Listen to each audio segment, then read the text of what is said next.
네, 사랑하는 성도 여러분 안녕하세요. 오늘이 드디어 2월 특세 마지막 날입니다. 한 주간 동안 여러분 크게 수고하셨습니다. 오늘은 음, 한 주간의 특세를 또 정리하고 또 그리고 오늘 또 주신 말씀을 또 전하도록 하겠습니다. 잠시 기도하겠습니다. 하나님 감사합니다. 저희 성도님들이 한 주간 동안 특세에 열심히 참석했습니다. 주님, 이 주신 말씀이 단순히 지식적 말씀으로 끝나지 않고 정말로 우리의 삶으로 살아낼 수 있도록 주의 성령님께서 이 말씀을 실천할 수 있는 능력을 우리에게 주시기를 간절히 간구합니다. 예수님의 이름으로 기도드렸습니다. 아멘. 네, 오늘 말씀은요. 마태복음 5장 43절에서 48절 말씀입니다. 마태복음 5장 43절에서 48절입니다. 또 내 이웃을 사랑하고 내 원수를 미워하라 하였다 하는 것을 너희가 들었으나 나는 너희에게 이르노니 너희 원수를 사랑하며 너희를 박해하는 자를 위하여 기도하라. 이같이 한즉 하늘에 계신 너희 아버지의 아들이 되리니 이는 하나님이 그 해를 악인과 선인에게 비추시며 비를 의로운 자와 불의한 자에게 내려주심이라. 너희가 너희를 사랑하는 자를 사랑하면 무슨 상이 있으리요? 세리도 이같이 아니하느냐? 또 너희에게 너희 형제에게만 무난하면 남보다 더하는 것이 무엇이냐? 이방인들도 이같이 아니하느냐? 그러므로 하늘에 계신 너희 아버지의 온전하심과 같이 너희도 온전하라. 자, 오늘은 이 본문의 말씀을 혐오의 시대를 넘어서는 온전한 사랑의 혁명이라는 제목으로 여러분과 함께 은혜를 나누도록 하겠습니다. 여러분, 우리는 지난 한 주간 동안에 특별히 마태복음 5장의 산상수훈의 내용을 깊이 있게 묵상해 보았습니다. 오늘 이 특별 새벽 기도회 대장정을 마무리하는 이 아침에 주님의 은혜가 여러분의 심령 안에 가득 차기를 축복합니다. 오늘 우리는 산상수훈의 가장 높은 봉우리, 인간의 본성을 완전히 거스르는 듯한 예수님의 급진적인 명령 앞에 서 있습니다. 말씀을 시작하면서 우리는 예수님이 율법을 다루시는 독특한 방법을 이해해야 합니다. 2000년 전에 서기관과 바리새인들은 모세의 율법 613개 조항에 더해서 수많은 할라카라고 하는 규정들을 만들었습니다. 예를 들면 안식일을 지키기 위해 일에 해당하는 40가지 세부 항목을 외워야 했습니다. 또 손을 씻는 정결례에 목숨을 걸었습니다. 율법은 삶의 지침이 아니라 숨막히는 무거운 짐이 되고 말았습니다. 이때 예수님은 복잡한 율법의 숲을 단칼에 정리하는 새로운 해석학, 즉 예수님의 신경을 제시하십니다. 예수님께서는 신명기 6장에 하나님의 사랑과 레위기 19장에 이웃의 사랑을 결합했습니다. 그래서 하나님의 사랑과 이웃 사랑으로 모든 율법을 단순화시키셨습니다. 이것은 율법을 폐기하는 것이 아니라 율법의 본질을 회복하는 굉장한 혁명이었습니다. 그런데 이 단순 명료한 하나님의 사랑과 이웃 사랑의 이중 계명 앞에서 유대인들은 또다시 빠져나갈 구멍을 찾았습니다. 그래요. 이웃을 사랑해야 되겠죠. 그런데 도대체 누가 내 이웃입니까? 자, 예수님께서는 43절에서 내 이웃을 사랑하고 내 원수를 미워하라 하였다는 것을 너희가 들었으나 라고 말씀하십니다. 사실 구약 성경 어디에도 원수를 미워하라라는 명시적인 구절은 없습니다. 그렇다면 예수님은 왜 이렇게 말씀하셨을까요? 여기서 우리는 예수님 당시에 치열했던 역사적인 배경을 알아야 합니다. 2000년 전에 유대 사회, 특히 광야에서 금욕 생활을 하던 쿰란 공동체, 즉 에세네파 사람들은 자신들만이 구원받은 빛의 아들들이라고 믿었습니다. 그들이 남긴 전쟁 두루마리를 보면은 로마인들을 기띔이라고 불렀습니다. 로마 사람이라고 말하지 않고 끼띔이라는 암호로 부르며 종말의 날에 하나님께서 저 끼띔들, 어둠의 아들들, 어둠의 자식들, 로마인들을 전멸시킬 것을 기대하고 있었습니다. 자, 유대인들의, 즉 SNF파의 교율은 명확했습니다. 빛의 자녀들은 사랑하지만 어둠의 자녀들은 미워하라는 거였습니다. 즉 2000년 전에 이웃사랑이라는 것은 철저히 내 편 사랑입니다.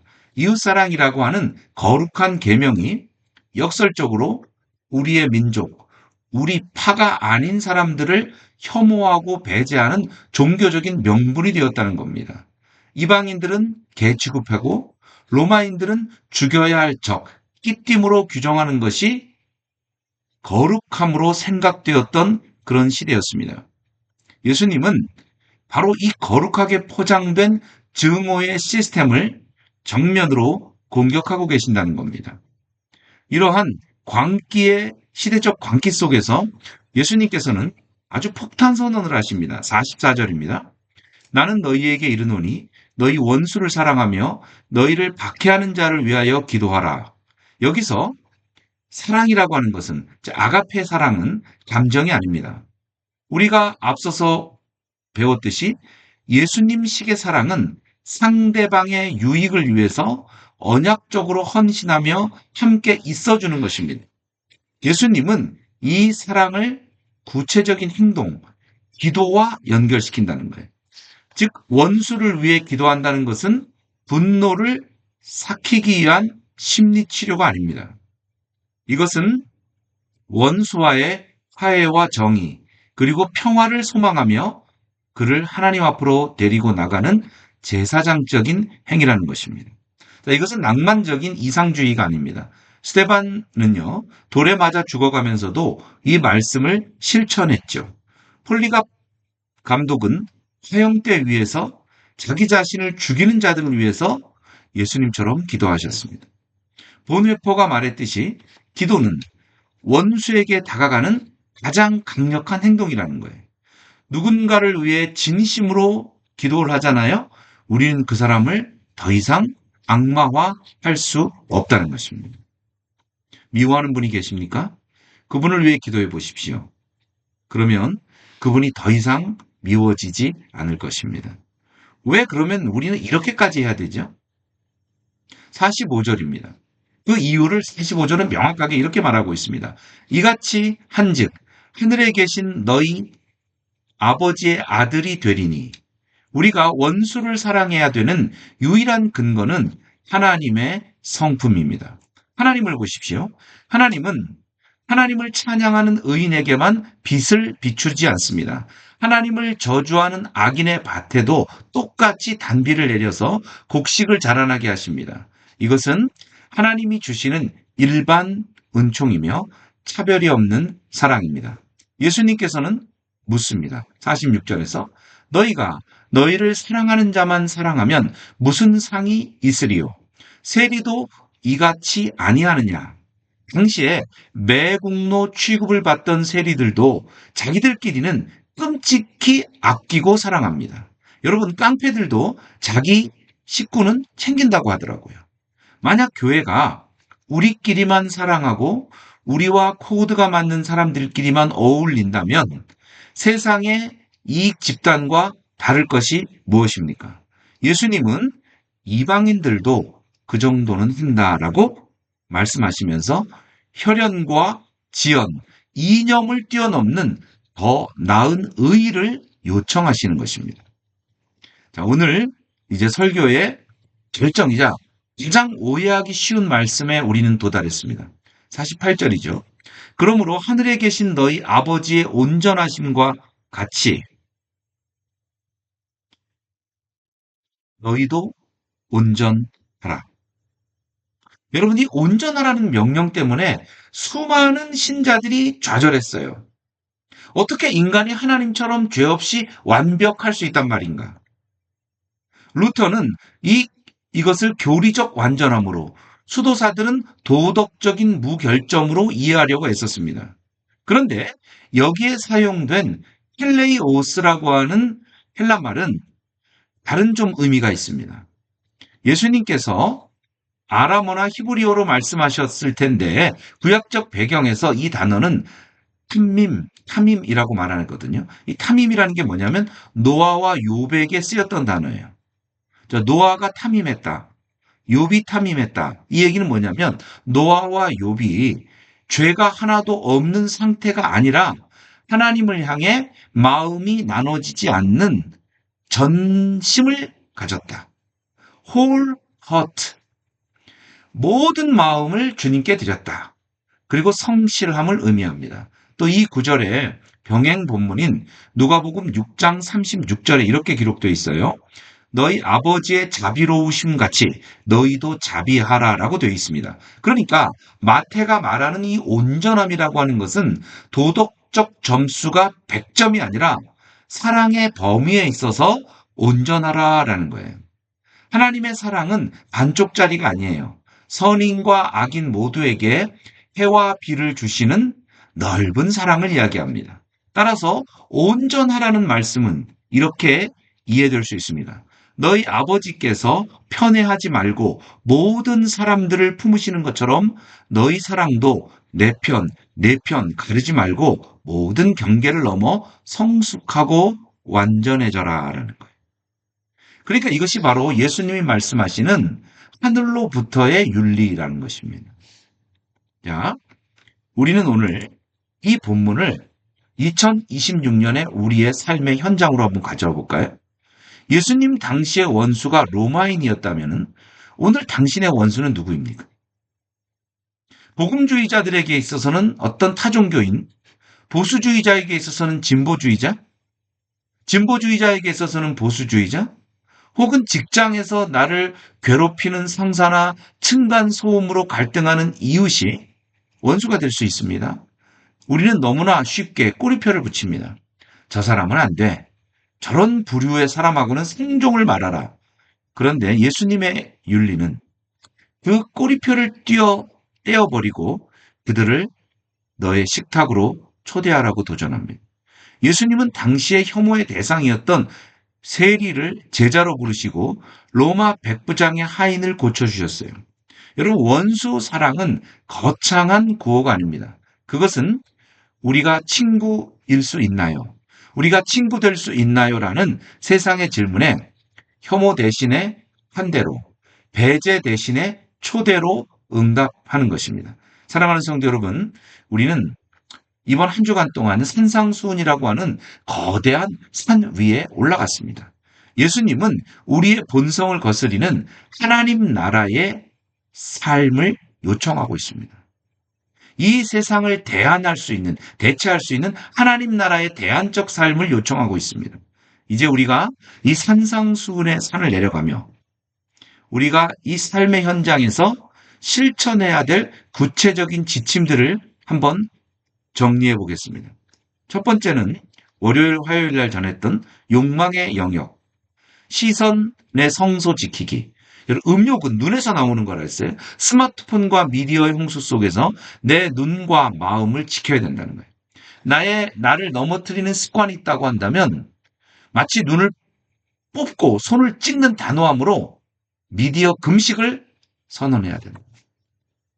사람을 소비의 도구가 아닌 하나님의 형상으로 봐야 된다는 것. 두 번째는요, 정직의 영역입니다. 단순히 예와 아니요라고 하는 거예요. 과장된 맹세나 변명으로 나를 포장하지 말라는 거예요. 직장과 가정에서 약속한 시간, 약속한 내용을 손해가 되더라도 우리가 지켜나가야 된다는 거예요. 저 성도가 하는 말은 보증수표야 라는 말을 듣는 것이 최고의 전도가 되는 겁니다. 세 번째는요, 보복의 영역. 어제 전했던 말씀. 창조적 제3의 길. 누군가가 당신의 오른뺨을 때리듯, 손등으로 오른뺨을 때리듯 모욕을 줄 때 똑같이 갚아주지 말라. 그렇다고 비굴하게 숨지도 말라. 자, 그 말씀 듣죠. 제러드 얘기 들었죠? 제러드가 제임스라는 강도에게 그렇게 했듯이 악을 선으로 이기는 창조적인 반응을 보이라는 거예요. 억울한 일 당할 때 앙심을 품는 대신에 그 상황을 축복의 기회로 바꿀 수 있기를 바랍니다. 네 번째는 사랑의 영역입니다. 원수를 위한 기도 5초입니다. 오늘 당신의 원수를 구체적으로 한 명 정하십시오. 그리고 매일 그분을 위해 5초만이라도 진심으로 축복하며 기도할 수 있기 바랍니다. 주님, 저 사람에게도 하나님의 해와 비를 내려주십시오. 이렇게 기도가 시작되면은 미움이 힘을 잃어버리게 되는 것입니다. 자, 말씀을 맺겠습니다. 예수님의 이 가르침은 세상의 눈으로 보면 바보, 천치들이나 하는 짓입니다. 손해보고 져주고 퍼주고 심지어는 원수까지 사랑하다니요. 그러나 이것이 하나님이 세상을 구원하신 방식이고 십자가의 방식이었습니다. 저 너머로부터 온 하나님으로부터 온 윤리는 비현실적인 이상이 아닙니다. 이것만이 폭력과 증오로 얼룩진 이 세상을 치유할 수 있는 유일하고도 강력한 현실이 되는 것입니다. 우리는 하나님의 온전하심을 담도록 부름받았습니다. 해와 비를 차별 없이 내리시는 하나님 아버지의 마음을 품고 세상의 모든 경계선을 지우며 사랑의 기적을 만들어가는 이제 우리 산상수훈의 산을 내려가면서 이런 실천을 성령의 능력으로 해나가기 원하는 여러분과 제가 되기를 주님의 이름으로 축원합니다. 우리 한번 같이 기도하도록 하겠습니다. 첫 번째 기도 제목은요. 차별 없는 온전한 사랑을 위해 기도해야 됩니다. 주여, 우리 안에 있는 세리와 같은 사랑, 나를 좋아하는 사람만 사랑하는 편협함을 회개합니다. 하나님이 선한 사람과 악한 사람 모두에게 비를 내리듯이 우리의 사랑이 내 가족과 내 편을 넘어서서 나와 다른 사람들, 심지어 내가 별로 좋아하지 않는 사람들에게까지 흘러가는 온전한 사랑이 되게 하여 주옵소서. 혐오와 배제 시대에 환대의 식탁을 펴는 교회가 되기를 원합니다. 두 번째는 산상수훈의 삶을 살아갈 능력을 성령님 주십시오라고 기도해요.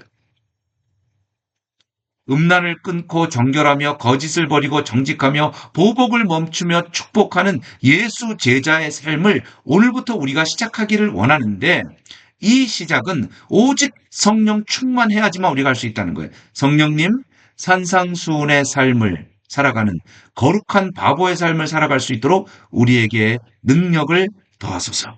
이렇게 우리 한번 두 가지를 놓고 기도한 이후에 제가 기도하겠습니다.